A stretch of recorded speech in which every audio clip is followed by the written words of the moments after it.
Hi friends, I have LCD 16 by 2 and I have Arduino chip at Mega 3285, but whenever I am turning on, this line is coming but nothing is showing.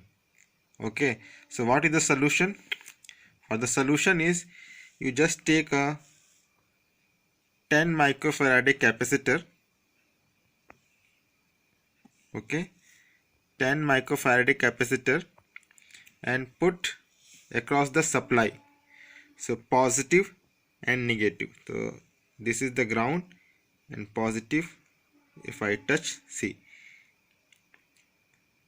it's showing the hello words and counting,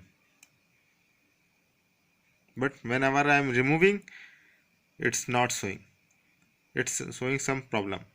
Okay, so the solution is like that only. You have to put one 10 microfarad capacitor across the supply input. See, whenever I am putting, it is working properly. I hope you will find the solution. Thank you. Like, share and subscribe my channel.